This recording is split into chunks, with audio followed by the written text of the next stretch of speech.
Hi, I'm Andrew McCrae. Welcome to our farm and ranch in northwest Missouri. My great-great-grandfather settled here in 1910, and I'm the fifth generation to grow crops and livestock here. As a farmer myself, I know the highs and lows of this life, the issues we confront every day, some new, some as old as farming itself. This show is a place to talk with farmers and others in the ag industry about topics that mean something to us, topics that can improve the present and future of our operations. This is Farming the Countryside.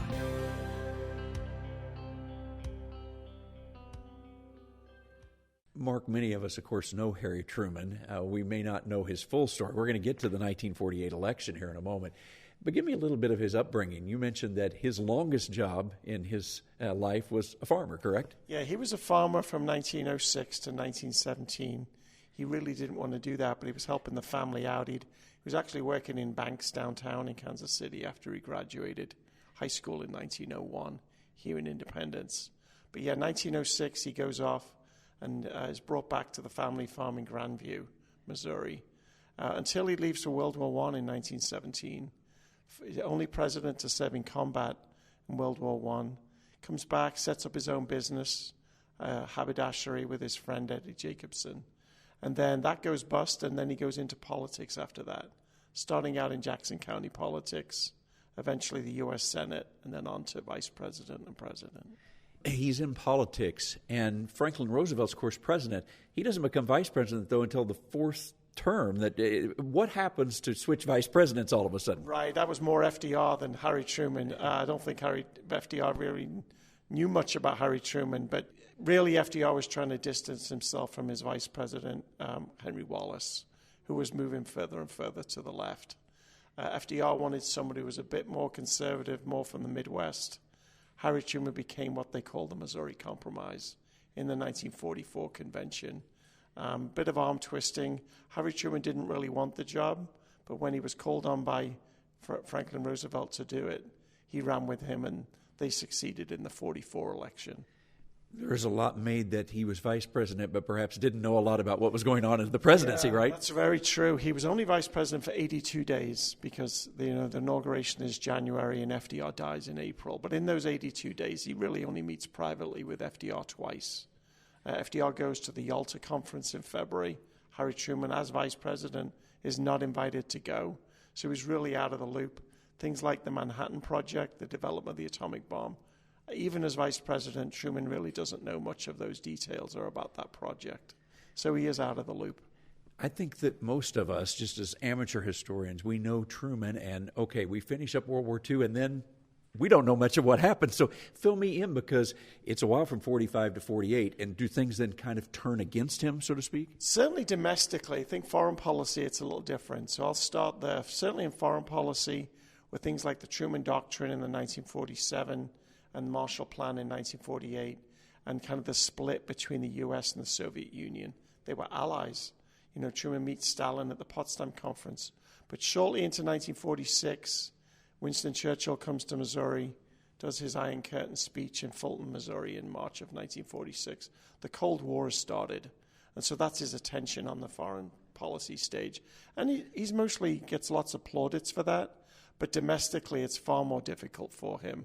You have millions of soldiers coming home from World War II. That raises issues with housing, employment, inflation, price controls. Then you have issues of civil rights. You have African-American soldiers who fought bravely in World War II against the Nazis, and they're coming home and still facing segregation. So there's a number of issues for him to face domestically, and he does end up losing the 1946 midterm elections. And so after that, people then predict that he's going to lose the 48 election. He ends up getting the nomination, but even that wasn't for certain, correct, right, going into 48? Yeah, even as this might sound like 2024, but as a sitting president going into the convention, there were people calling for him to stand down. And so people like Dwight Eisenhower put forward, even by FDR's oldest son. So that caused a lot of consternation, a lot of communication between the different families. Eisenhower eventually makes a statement that he's not going to run. They don't even know what party that Eisenhower is going to run.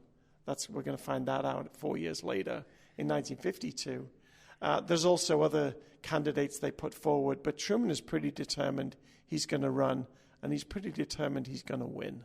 Part of his convention, though, walks out on him during the convention. Right, so the Southern Democrats are very upset with Harry Truman's civil rights messaging. In February, he does a joint message to Congress about civil rights legislation.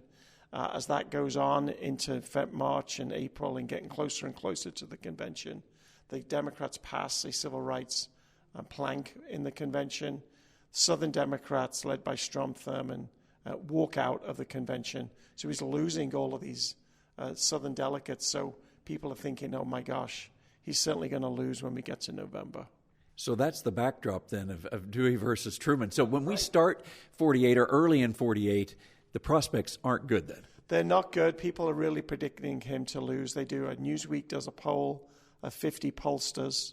50 say Dewey is going to win, and 0 say Truman. They tried to hide that magazine from him.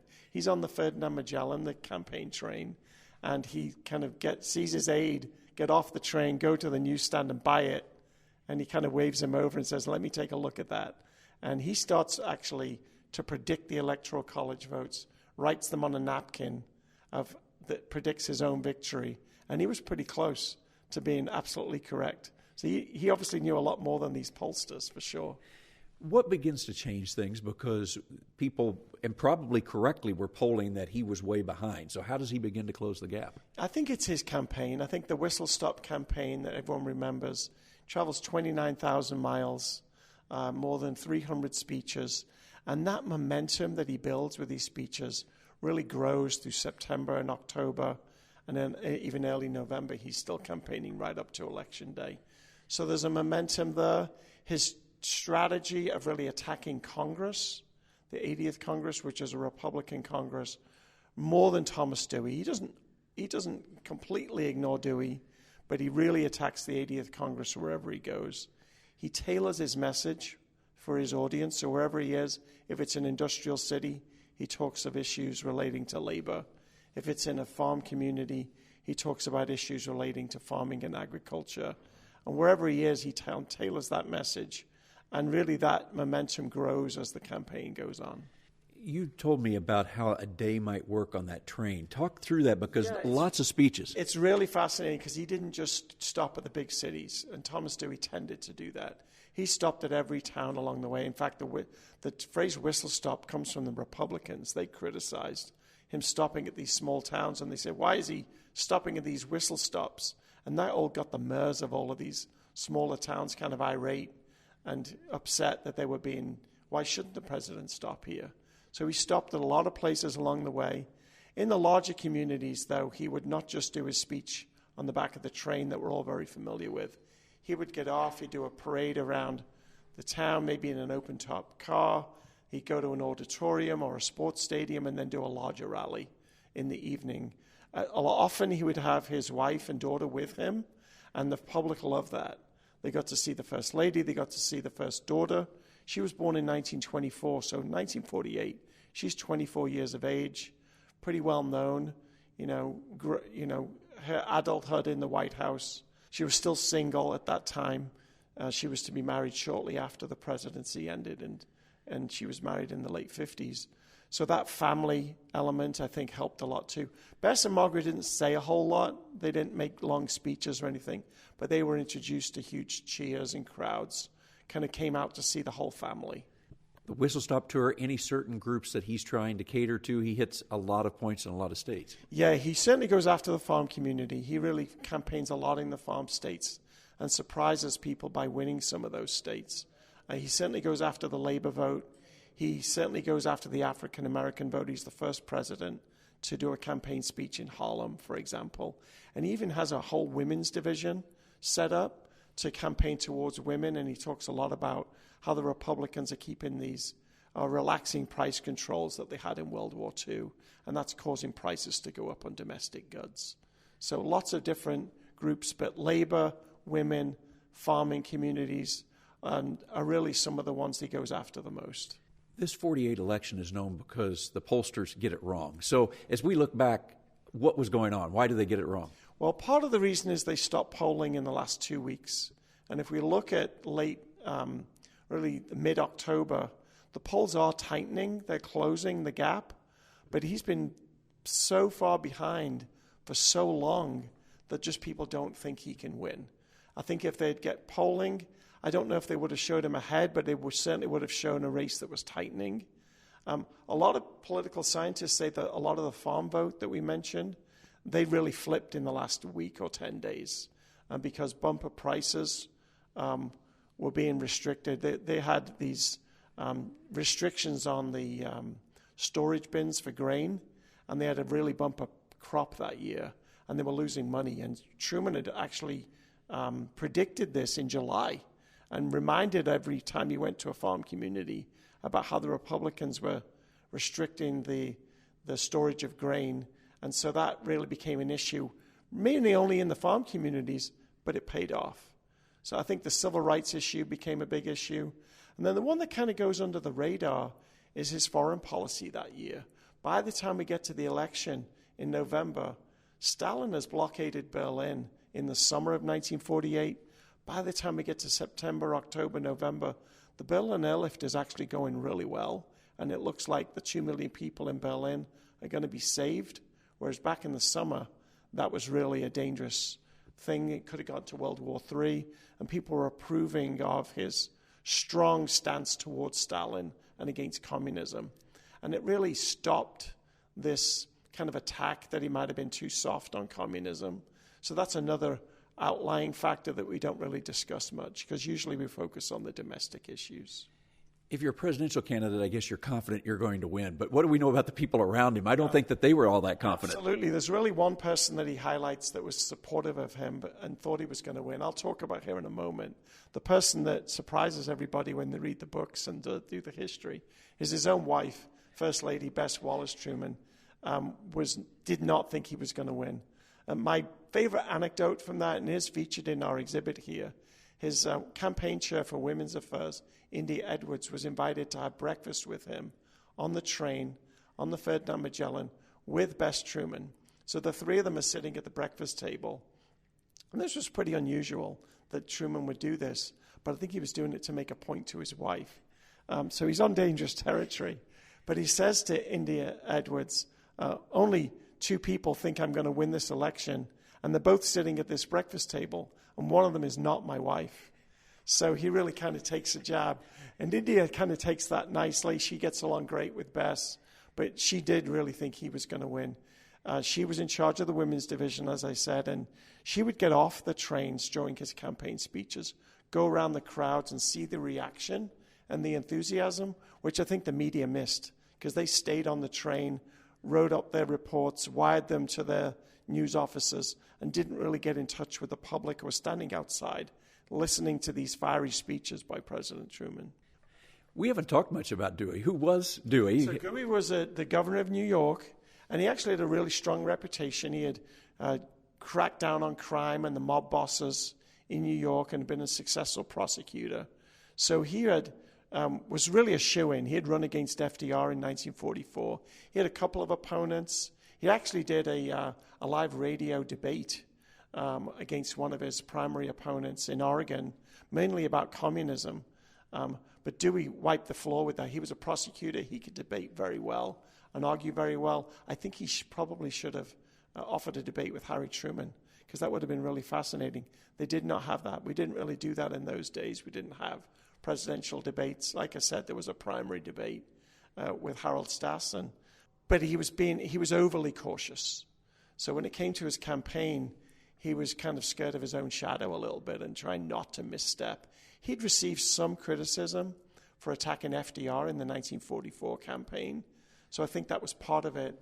A lot of his staff and people around him were encouraging him to attack more, but he really didn't do it. And he did it once or twice, but was not comfortable with that kind of approach. Truman was confident. Was Dewey equally confident he was going to win? He thought he had it in the bag, and that might have been part of it. He was overconfident, so he didn't want to mess up any of the equilibrium. He thought, I'm going to win. I'm not going to do anything to spoil this. We go to election night. Yeah. Talk about what Truman decides to do. Right, so Truman is in the Truman home on 219 North Delaware in Independence here, owned by the National Park Service now, so you can visit it as well as our museum here. But he escapes to Excelsior Springs, goes to the Elms Hotel. His wife and daughter stay at the family home, and he just escapes from everybody. The media don't know he's there. Secret Service go with him, of course, and his family know where he's gone, but he kind of escapes the attention, and he kind of tunes into the radio.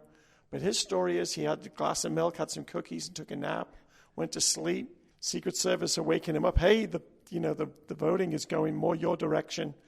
Leave me alone, and going back to sleep. He eventually tunes into the radio to hear them, call his victory, and he's getting phone calls from the Democratic Party in Washington and in Chicago and in Kansas City, downtown Kansas City, where they're all ready to party, which, there was a bit of a surprise because they didn't necessarily expect him to win. The next morning, he ends up going down to the Muleback Hotel in Kansas City and celebrating with the party officials there. In the end, this election, he wins by over 4 points. Popular election, but electoral, it was a pretty big margin electorally, correct? It was pretty big electorally. There were 2 or 3 states that were very, very close that he won by less than 2%. So if 2 or 3 of those states had flipped, it would have been a lot tighter. But he really comes through. Like I said before, he wrote the results on a napkin, and they came through for him. So those states like Ohio and Illinois came through for him when maybe they were not expected to go his direction. Do you think one of the reasons we know this election is because of the Chicago Tribune picture of Dewey defeats Truman? I mean, that's the iconic picture. It's an iconic picture. It's probably the most iconic picture in election history in our country. It's a really incredible photograph. He's got that huge beaming smile. He's in St. Louis, who, of course, is a rival with Chicago, so they were pretty happy too. The story on that, he's on the train heading back to Washington, D.C. They stop the train. It's the day after, he's been announced the next president or to be reelected as president, I guess. And then somebody hands him the paper. He had not seen it, and he's only too glad to hold it up. The St. Louis Post-Dispatch takes that famous photo, and it really goes, the photo that goes around the world, right? It's the photo that tells the story. From Chicago Tribune's point of view, their print setters were on strike. So they were trying to get the scoop on the headline. They actually issue that headline, of course, before all the results are in. They actually try to send the newsboys out to get the papers back off the street, but they predict about 100,000 copies of that paper survived. They did change their headline and the next issue, more like Too Close to Call or something like that, or Dewey lead narrowing. They were far less declarative with their next issue. But that issue is the one that we all remember.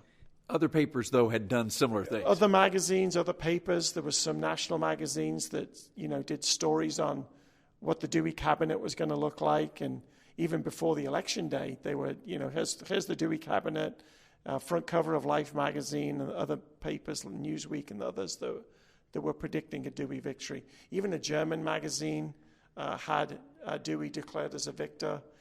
In the UK, there were British magazines and newspapers that were saying Dewey had won. So they were unfortunate with that photograph that they were the ones captured and get the flack more than those other publications. And I'm sure the St. Louis Post-Dispatch was happy to take that picture. Absolutely. I think they still hold the copyright, actually, of that photo, quite rightly. And so they were only too happy to publish that and to spread the word for sure.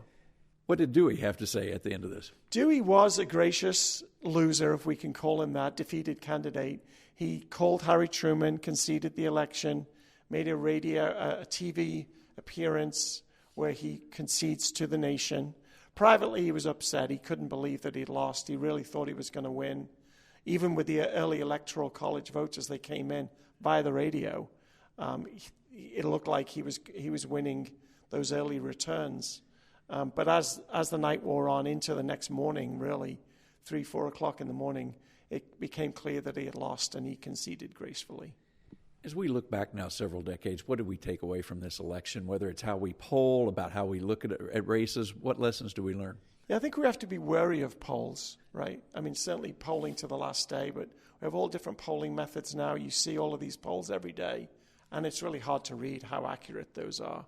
So it's a very difficult thing with polls. I think in terms of the candidacy, I think for Harry Truman, his personality shines through. He's so determined. He does not give up. He's so perceptive, but also has that energy. He is wearing down the media. He's wearing down his aides with these 29,000 miles that he rides on the train, for sure, and coming up with different things to say every time he speaks. Sometimes 12, 13 times a day, he's making speeches. That kind of energy and enthusiasm and determination, his character comes through there. Whereas with Dewey, it's a bit more bland, the same speech, less energy, less enthusiasm, playing safe. Truman, in a way, didn't have anything to lose. Everyone thought he was going to lose. So he kind of goes out there and really campaigns hard. But his character comes through. And I think that, the character traits of determination, perseverance, willingness to be creative, try anything, that's a lesson for everybody in all walks of life. Talk about the exhibit here, because this exhibit talks about that election. Yeah, thank you. We have a wonderful special exhibit here called Upset, the 1948 election. It shows all kinds of material related to the election, newsreel, artifacts, campaign buttons, gifts he was given on the campaign trail, different places that he visited. We also have some Dewey items, too. They relate to the Dewey campaign, a Dewey necktie, and some other paraphernalia, pennants. Then we also have a number of interactive displays for younger visitors, but we like to see adults using those as well. The 2024 election is really what inspired us to do this exhibit. We're in an election year. It's 76 years since the 1948 election. And everything in the exhibit is from our own museum and library collections. So we have letters from Harry Truman. We have diary entries from his daughter Margaret. We've even got letters from Bess Truman, which are quite rare. So seeing their writing and their campaign thoughts, talking about the momentum, the crowds growing, Truman predicting in 1946 that Henry Wallace was going to run against him. Things like that are really kind of fascinating stories throughout the exhibit. And while that's a temporary exhibit, of course, lots to see here anytime. We're here by a lot of the Truman automobiles. Absolutely. We've got 3 automobiles on display. These are on permanent display. The 2 gray cars we have are from Truman when he was a senator. So he bought 2 Chryslers in 1941, one for him and one for his wife, that he used as the U.S. senator. We have a black limousine, the heaviest object we have in our museum collection. So the heaviest of our 33,000 museum objects, presidential limousine. And then we have a farm buggy from the time that he worked on the farm that we mentioned earlier in Grandview, Missouri. Upstairs we have a permanent exhibit on the whole of Truman's life. Just wonderful displays to see, covering all of Truman's life, his early life as a child, all the way through his presidency. President Truman is buried here in our courtyard next to the First Lady. So we really have everything from President Truman from birth to death. Mark, I appreciate the time to visit about Truman and the election. Thank you so much. It's been fun visiting with you.